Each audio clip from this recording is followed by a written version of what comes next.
Mondays, we have a special segment. It involves mystery, true crime, and might I say it, murder. Welcome to Mark's Murder Mystery Monday. Oh, Albert, it's married to the other graphic. Is that what happened on that? Yeah. We have a special graphic that it. It's married to it. So should I do the open again, Albert? Or are you confident that it's okay, or what would you like to do? It's fine. I'll use it for the close. All right, very good. Our guide through the world of true crime, all the gory details. My other half, Courtney, everyone. Courtney. Hi. How are you doing? We have a big trip coming up, don't we, Courtney? We do. We have a big trip coming up. Going to go to Lake Tahoe, aren't we? Yes. Yeah. It's very exciting. Yep. It's the first time we've been away in a while. We haven't been away. I was away from my dad, back east, but otherwise, literally, I don't think we've taken a trip since COVID. No. Yeah. Wow. So this will be very good. Very exciting. Have you ever thought about just wanting to take a trip without me, like a trip on your own? Every day. Every day. Very good. Courtney, I can't explain it. You seem like you're so lovely in every way, and your heart is so pure. Oh, thank you. But there must be a darkness in you that draws you to the true crime because you love this true crime and you love murder and you love all this. So. I'm not in the minority here. Yeah. So people look forward to this. And people are requesting murders. So we're going to do a murder today. We're going to do an unsolved crime. Wow. But people have reached out and really wanted to hear about murders. So we're going to talk about a murder. And when I was thinking about the murder that we would feature today, I was looking at murders that had happened on July 4th, seeing as next week. Oh, you're always topical that way. Yeah. So this is a July 4th-ish murder mystery. Murder mystery. Okay. Although it happened in 1923. And also, the person that I'm talking about was born in San Francisco and died in Los Angeles. Oh, so all of our San Francisco and Los Angeles viewers, listeners can relate, you're saying, directly to this story. Yes. Well, it's, I mean, at least there's they're relatable places and people, perhaps. So when I'm talking about places, people might know these certain areas. Yes. Okay. And this is the unsolved death, assumed murder of B.H. DeLay. Now, B.H. DeLay is Beverly Homer DeLay, and he was an American aviator who pioneered many of the popular stunts that were used in early air shows. Oh, wow. Yes, he was born in 1891 and he died July 4th, 1923. He was very active about 20 years after the Wright brothers did their first flight. So the planes he was flying in were made of wood and fabric and metal. Wow. To give you some context. In fact, he changed the wings of the plane depending on how he was flying them. Oh, really? They interchanged interchangeable wings. Interchangeable wings. And that comes into part of what happened on July 4th in 1923. But these sort of aerial stunts that he was doing, he actually moved them into the movies. And so he was doing a lot of stunts in the movies in the early 1920s. Wow. Yes. Because that stuff was real. When you saw them walking on the wings and you jumping from wing to wing or whatever, that's happening there. There was no green screen, no background, nothing. No, they had like one take because wow. There was one stunt he did in the bellhop and he's flying over a building and there's an actor on top of the building and the actor has to grab a ladder that has been hung down from the plane, and the actor grabs the ladder and he flies the actor off of the top of the building, and then the building explodes. Oh, so, my God. There's a lot of meticulous planning and certainly no room for any kind of mistake. Man. Yeah. What? And I was telling you last night that of the 23 most prominent aerial stuntmen in the 1920s, Of the 23 that were most well known, 18 died in accidents, and 4 were basically critically injured in accidents. Wow. Yeah. So essentially, if you were a stunt person, an aerial stunt person, yeah, it was definitely. It was almost a death sentence, really. It was, but B.H. DeLay was really innovative and pioneering because he was busy building an aviation empire, despite the fact that his last name is DeLay. Just mining. He had DeLay Aviation and a DeLay Airfield, just to really underscore how early it was in commercial flying. Yeah, they didn't realize that DeLay would be a bad name to have associated with the airplane flight. Exactly. So he was, just to make the point, he was not just an aerial stunt guy. He was sort of a mogul, an aviation mogul who also loved doing these stunts in the movies. Yes, exactly. Okay. So he's born in San Francisco. He marries his wife in San Francisco. Her name is, her name was, I'm trying to find this. Well, it's not really, it's too late to send a card. So it's Juanita Carmen Smith. Yeah, it's really okay. But she's Mrs. important, DeLay. actually, because she's related to a lot of important poets and writers. Ralph Waldo Emerson being one of them, and so they get married in 1914 in San Francisco. It's a society event. Yes, and he's from a wealthy family. They were his father owned a gold mine, and he was a race car driver, B.H. DeLay, until he went on to manage aviation fields, and then from that he started to fly planes himself. Oh, so he's a thrill seeker. Mm-hmm. Yeah. He graduated with an engineering degree from Berkeley and also from the University of Heidelberg. His family were all in entertainment, so it was almost inevitable that he would go into entertainment. And in fact, in the earthquake in 1906 in San Francisco, many of the theaters that his family performed in were demolished. And so that somewhat ended their careers in theater in San Francisco until those were rebuilt. His daughter, Beverly, was actually went to school with Judy Garland and performed with Shirley Temple. And so, they're very much into the entertainment space. He was tirelessly promoting aviation. And at the time, he owned an airfield that was in Venice, California. And so he was the leader in aviation in Venice, California. And some people would know the Santa Monica Airport, which was called Clover Airfield at that time in the early 1900s. And so it was a smaller airfield. He certainly owned the largest airfield in that area.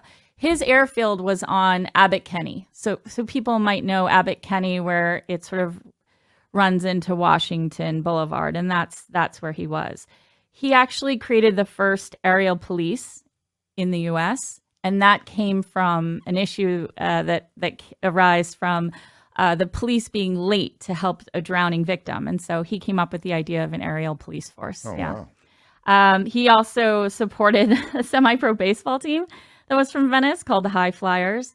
And he did a deal with the Wrigley family. And so he had the exclusive rights to fly back and forth to Catalina. And so they own Catalina. And so that was a very profitable, So he's wealthy. He's a kind of a captain of industry in a sense, with this aviation market cornered in some ways, in some areas, certainly in this critical region. Exactly. And he himself is a thrill seeker. He is performing in films. I mean, it sounds like he's loved by everybody. Why would somebody want to murder him? Exactly. So in all of that love and celebration and accolades, he was pricing his flights a lot cheaper for aerial tours around Santa Monica and Catalina, and he was undercutting his competitors. He was also very much, as I mentioned, creating an empire. So he was negotiating terms to be able to fly to San Diego and San Francisco. And he was really cutting out all of any of the competitors that were trying to build in that area.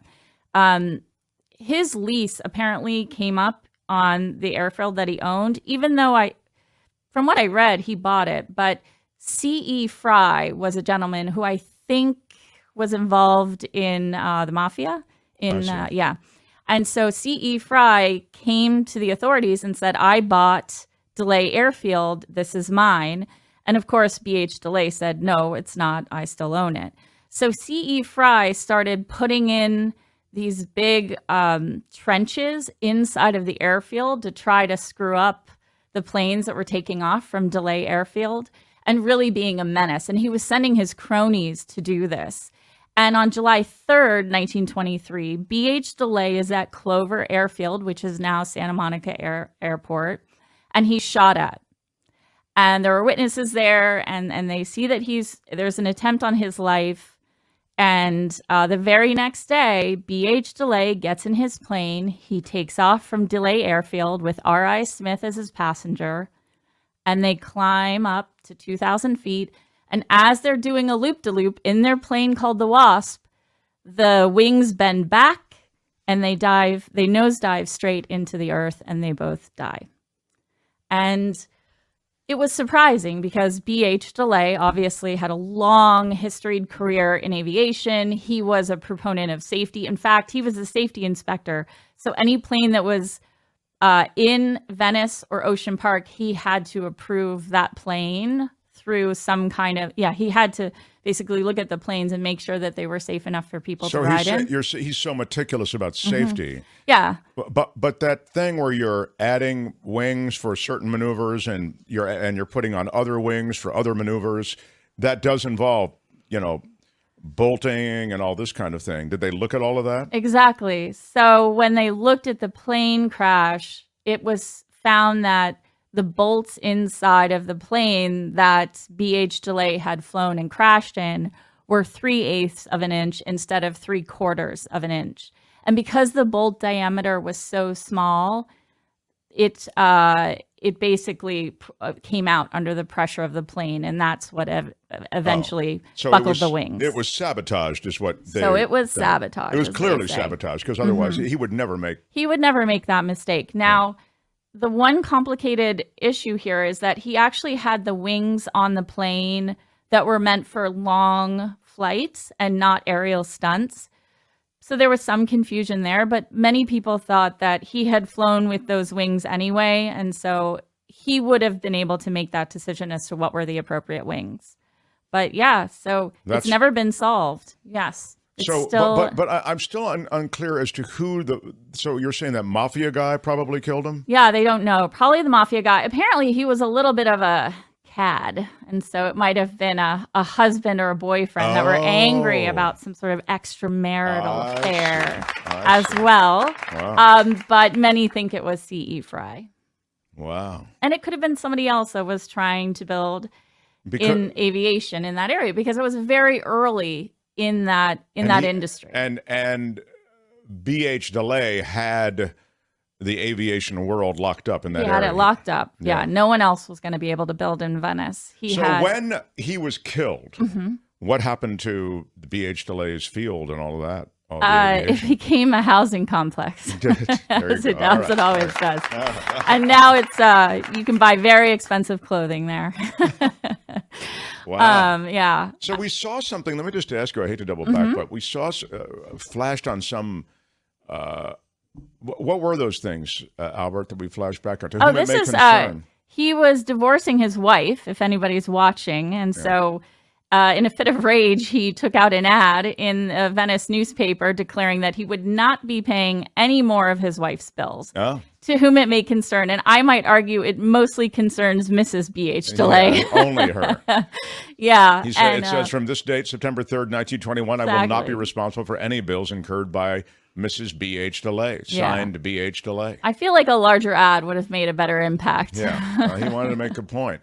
What was the other thing? Then These are all newspaper clippings talking about the accident being the first aerial murder versus, or sorry, not the accident, sorry, the incident being the first aerial murder versus Air being an murder accident. charged. Yeah. Dual deaths blamed upon plane trap. Did they charge this guy? They did not charge anybody. Okay. Yeah, they did not charge anybody. The Police- last two police are investigating. Oh, look at that's the stunt of him on the plane. No. Now, this is gentleman Al Wilson. There are no pictures of BH DeLay. I looked and looked and looked. There's a small clip from the bellhop, but it's hard to show and it's kind of grainy. Okay. But I wanted to show how absolutely crazy these stunts were. I mean, this is A.I. Wilson, who I might add died in 1932 in a plane accident. Yeah. There's never been here anything he is, like this.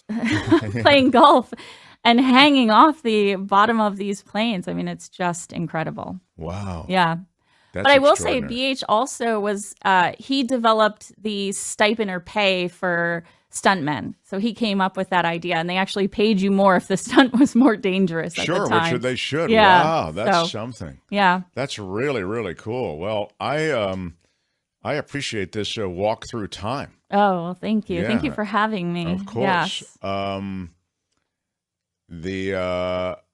Here, Copper says, I think that was the mafia guy. I think aviators were a tight group. Mafia always wants in a lucrative new venture. Yes. Yeah. Yes. Exactly. There you go. Exactly. I agree. They were a very tight group. That's a Vicky good point. says maybe it was the custodian who undid that circuit on that refrigerator. That was, yeah. That's very You funny. got to think outside the box. Well I done, mean, Vicky and yeah. Sausalito. He's clearly not making good choices. Or so. the unpaid summer intern putting the wrong bolts on, says John.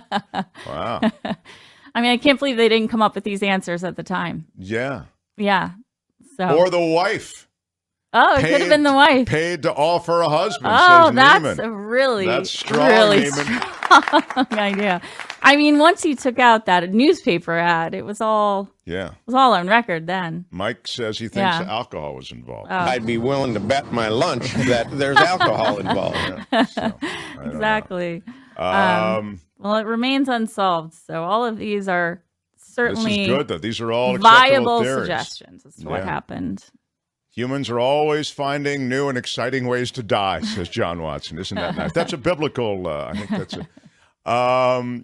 I want to think it was the wife wanting revenge, says the Lady Beatrice. Yeah, that's a could good. be. I mean, it's interesting. No one was really suggesting that. The best article that I read, because it's mostly articles, is SF Gate, January 3rd, 2022. There's a really good article about the story. So It was the Illuminati or the Bilderbergs, says Harry.